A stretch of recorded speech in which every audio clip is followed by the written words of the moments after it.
CFM, en Tarn-et-Garonne, le MAG. Madame, monsieur, bonjour. Rémi Taureau est là avec vous pour la prochaine demi-heure. Notre invité aujourd'hui dans le MAG de CFM Montauban, c'est un auteur de théâtre, metteur en scène également et auteur de romans policiers. Il était venu en 2017 nous présenter le premier de la trilogie, Ganja et Chevrotine.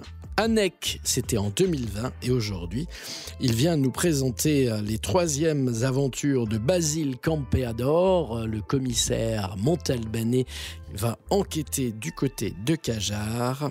Le livre s'appelle Margot. Donc j'ai le plaisir de recevoir Patrick Chéreau. Bonjour Patrick. Bonjour Rémi. Merci de revenir régulièrement. Mais surtout, merci de m'accueillir. Parfois pour parler de livres, parfois pour parler de théâtre aussi, puisque tu continues d'avoir des activités théâtrales, à la fois en écriture, en mise en scène, et puis en étant acteur aussi, non ? Un petit peu acteur, mais maintenant je me consacre plutôt à la mise en scène et depuis 2 années à l'écriture des spectacles avec la troupe Les Jeux de la Scène. Voilà. Notre dernier spectacle que nous tournons dans les salles du département s'appelle Far West. Et c'est un mix avec une première partie, c'est des poèmes amérindiens de la nation Cri, une nation subarctique du Canada. Et la deuxième partie, c'est un western déjanté, Les Branqueuses, où 4 femmes battues quittent leur cow-boy, essayent de créer un monde nouveau, et la solution qu'elles trouvent est pour le moins particulière. Voilà. Est-ce que dans l'écriture des pièces de théâtre, tu fais comme pour l'écriture de tes romans, appel à ton propre vécu ? Je pense que tous les écrivains font appel à leur vécu, alors ça transparaît plus ou moins, quoi. Enfin, dans l'écriture du théâtre, comme on travaille sur un thème en atelier d'écriture théâtrale, donc sur improvisation, dialogue autour des idées, etc., c'est un mix parce que les comédiens et comédiennes apportent leurs idées. Et après, moi, je m'occupe de faire les dialogues et d'écrire une dramaturgie pour que ça soit cohérent. Mais il y a beaucoup de sources, quoi. Patrick Chéreau, vous êtes venu, mon cher ami, aujourd'hui nous présenter Margot. Voilà, Margot. Donc, une sombre histoire de vengeance et qui a pour cadre, pour des décors, sont le festival Africajar. Le festival Africajar. Culture africaine à Cajar qui se passe en général au mois de juillet, fin juillet, tous les ans depuis bien 30 ans, je pense au moins. Et donc ça se passe sur une année qui accueillait à l'époque notamment Ismaël Lo et Kessia Jones. Voilà, Kessia Jones, Ismaël Lo. Il y avait des Zoulous aussi, il y avait beaucoup de monde, quoi. Beaucoup. Alors on écoute Kessia Jones et puis on rentre dans le vif du sujet de cette histoire. Margot, une enquête de Basile Campeador. À tout de suite. If I tried to take you there, would you come with me? Reason flies and fear is scared. The ocean loves the sea. If I try to take you there, would you come with me? Reason flies and fear is scared. The ocean loves the sea. Say the ocean loves the sea. I say the ocean loves the sea.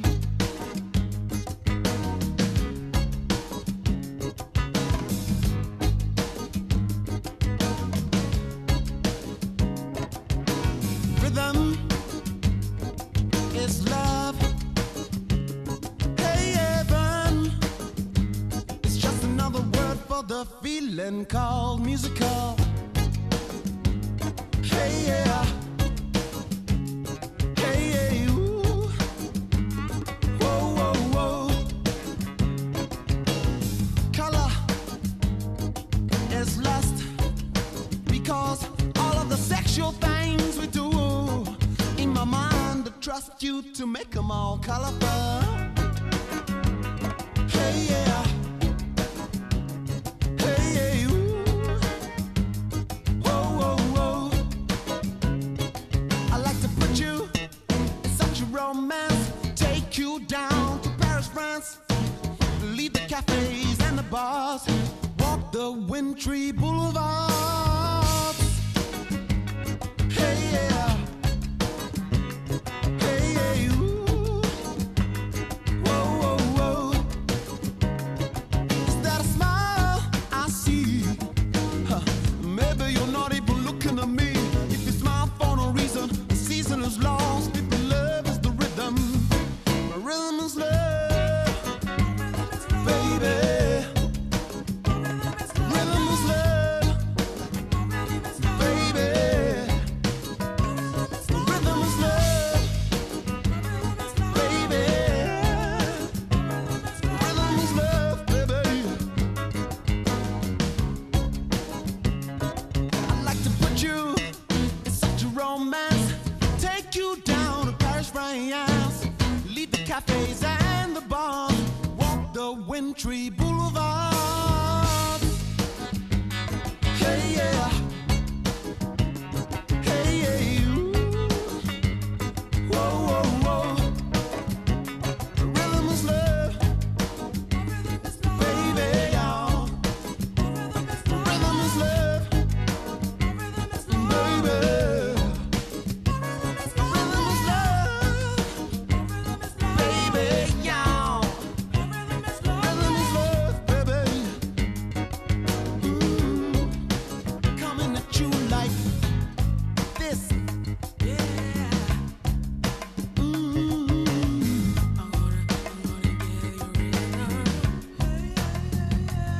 Like this. Hey.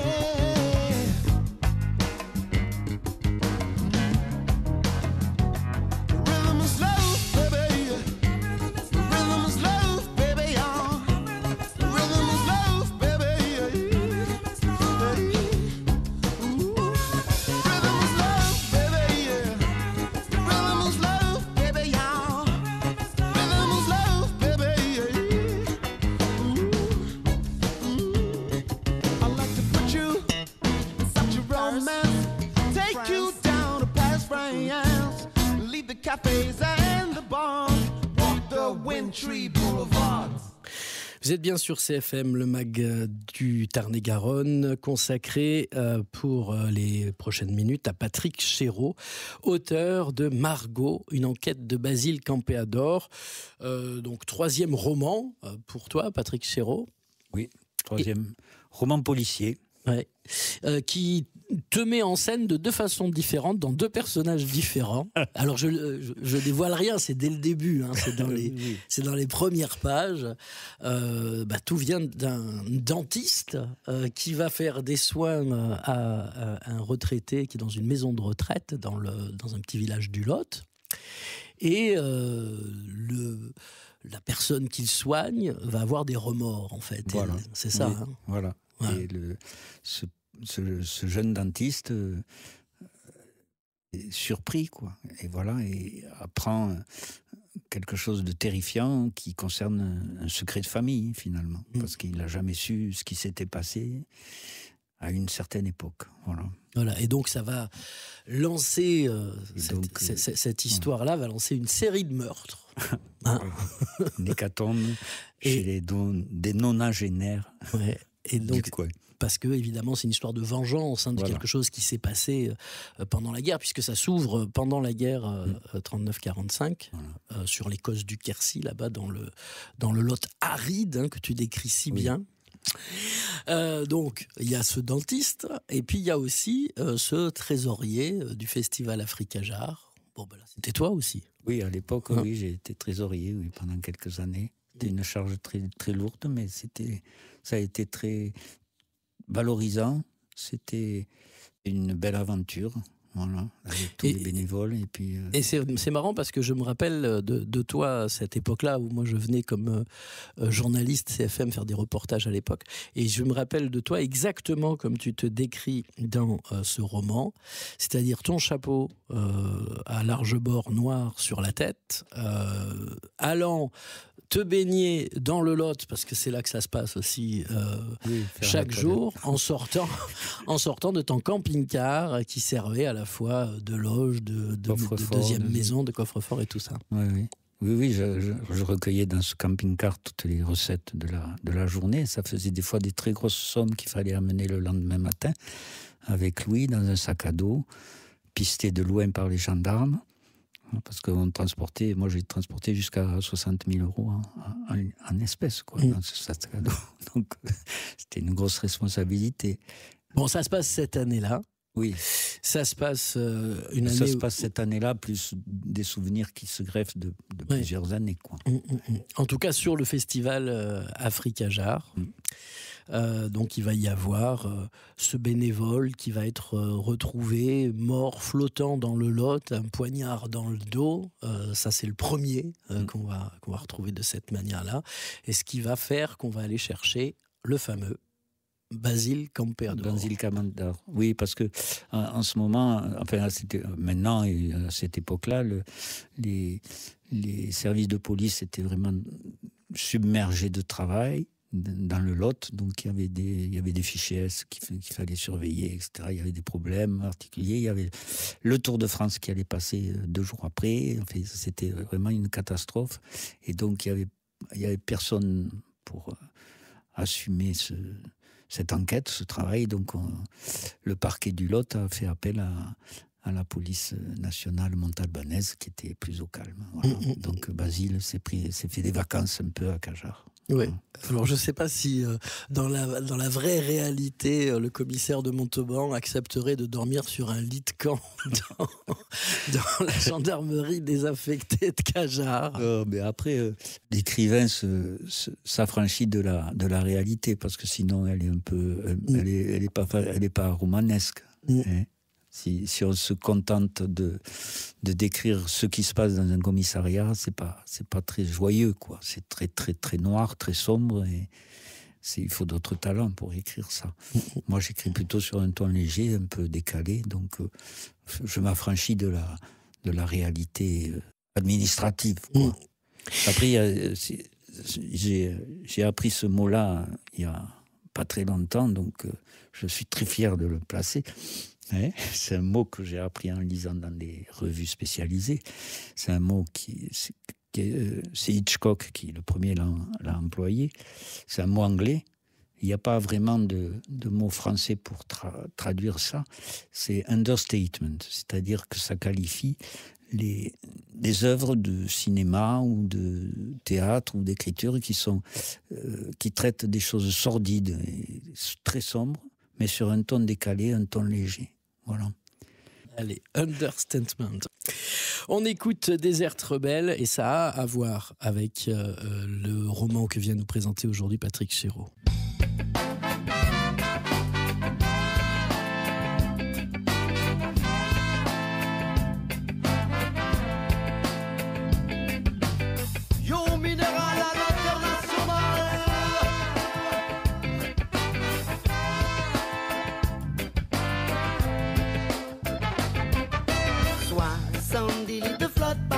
En moyenne, par occidentale, la dalle pour les enfants du Darfour, évidemment pas d'eau potable, des lettres, des tables de maths, un cerveau pour nos chérubins, la dette, pas d'école, pas de cartable, pour le petit Africain, 70 litres de flotte par jour en moyenne, par occidentale, des milliards de dollars par jour dans la bourse du grand capital, un sac de riz par famille, une fois par semaine des protéines. C'est quand il n'y a pas de famine que l'Afrique mange à ce régime.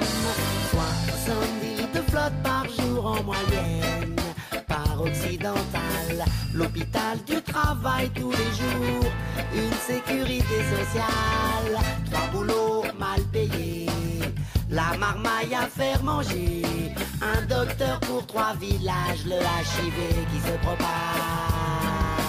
70 litres de flotte par jour en moyenne par occidental.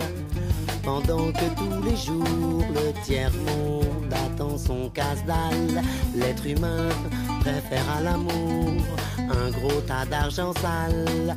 Et leurs chefs font comme tous les jours, ils grossissent leur capital. 70 litres de flotte par jour en moyenne par occidental. Un fossé qui se creuse plus chaque jour, une nouvelle guerre, un nouvel arsenal. Pour que le ricain reste obèse, que le petit français dorme à l'aise, il faudra bien qu'on allège de leurs biens quelques pays africains. Je passe à 30 litres par jour, je vous promets, j'essaierai de faire mieux. Je regarde ce qui se passe au Darfour, je leur promets un peu plus que de l'amour. Je vais botter le cul des aristos qu'entretiennent trop bien le réseau.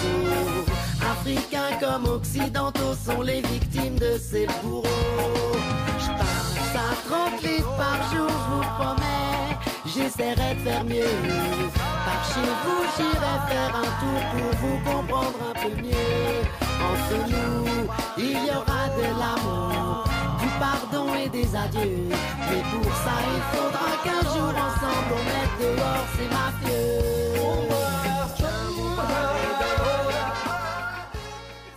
Voilà, Désert Rebelle qui joue dans ce festival imaginaire reconstitué d'Africa Jar, qui est le décor de ce roman Margot que tu viens nous présenter, Patrick Chéreau. Tu racontes dès le début que Daniel Jammet, qui est guitariste de Désert Rebelle, a joué avec ta guitare que tu avais à l'époque. Le grand privilège d'être en backstage et d'être derrière comme ça et d'avoir une certaine fonction comme celle de trésorier, c'est de pouvoir côtoyer les artistes, de parler avec eux, d'avoir des relations un peu plus intimes. Et moi, j'avais amené ma guitare classique, ma vieille guitare, et je faisais signer beaucoup d'artistes. Le premier à l'avoir signé, ça a été Kezia Jones, mais après, il y a plein d'artistes qui l'ont signé sur 4-5 ans. Et Daniel, alors cette guitare, elle traînait partout en backstage, et les artistes la signaient ou pas, quoi. Hein. Et Daniel Jammet, il s'était installé avec, et il avait réaccordé, et puis il jouait. Voilà. Et je lui avais dit, ben voilà, le premier à signer, c'était Kezia Jones. Il m'a dit, il a eu cette réflexion, ça m'étonne pas parce qu'elle a le son. Voilà. Voilà, pourtant une guitare d'études. Oui, c'était une guitare d'études que j'avais achetée, que mes parents avaient achetée à Toulouse quand j'étais gamin. Margot, ça commence mal dans les années 40, enfin en 44-45, hein, c'est ça ? Voilà. Ouais. Oui, c'est le crime. Voilà. Margot qui part ravitailler un petit groupe de maquisards et qui se fait alpaguer par les miliciens. Voilà. Voilà, et puis ça c'est le premier chapitre. Et puis le deuxième chapitre, ça se passe en 2015, voilà, sur le festival Africa Jar. 2015, sur le festival. Mais c'est l'occasion aussi de décrire le village de Cajar, voilà, au moment de ce festival bigarré. Oui, c'est cette ambiance africaine dans un village du Causse. Pendant quelques jours, là, tout change, quoi.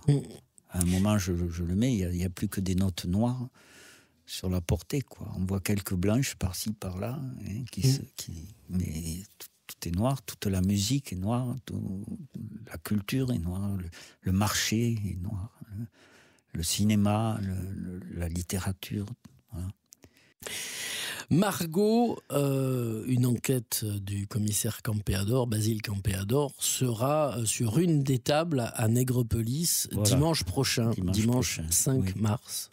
Dimanche prochain, le Salon du Livre et de la BD à Nègrepelisse accueillera une quinzaine, entre 15 et 20 écrivains.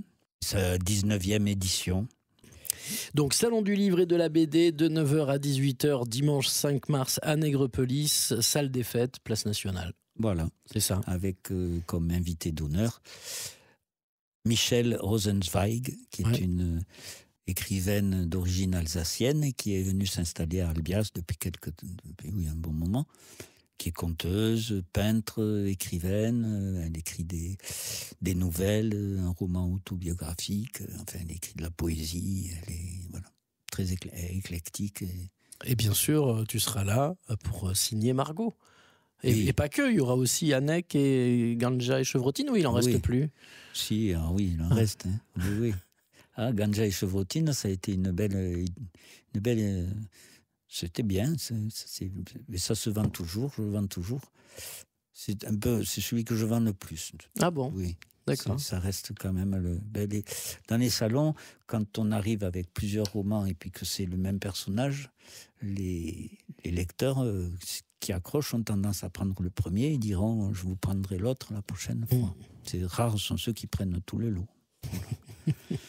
Et après, j'ai un autre recueil de nouvelles que j'ai écrit pendant le confinement, en fait, parce que j'arrivais pas à travailler sur Margot, parce que j'étais perturbé par toutes les informations contradictoires qu'on avait, et je n'arrivais pas. Donc, quand j'étais bien, j'écrivais une nouvelle, ou j'en retravaillais une ancienne. Quand j'étais pas bien, j'écrivais pas. Voilà. Donc, j'ai écrit ce recueil de nouvelles qui s'appelle Le pêcheur de lune, historiette et confiture, qui est un jeu de mots entre confiture et écriture et confinement. Voilà. Donc, à découvrir ce dimanche à Nègrepelisse pour ce salon du livre. Il y a des temps forts sur la journée au salon du livre Alors, le salon du livre, oui. Alors, il y aura à midi l'apéritif, le vin d'honneur, comme avec la présentation de Michel Rosenzweig. Et puis après, il y a les Francas qui viennent faire des animations, des jeux pour les enfants d'écriture, et puis des dictées aussi. Voilà. Et ensuite, il y a un dessinateur qui vient initier les enfants au dessin de bande dessinée, etc. Voilà. Merci beaucoup, Patrick Chéreau. Mais merci à Radio CFM, à Rémi. Merci d'être venu nous présenter Margot, une nouvelle enquête donc du commissaire Basile Campeador, commissaire montalbanais en séjour lotois, donc à Africajar. En villégiature. En villégiature à l'ancienne gendarmerie. J'ai connu. Allez, merci, salut. Vos podcasts et replays. Podcasts et replays. cfmradio.fr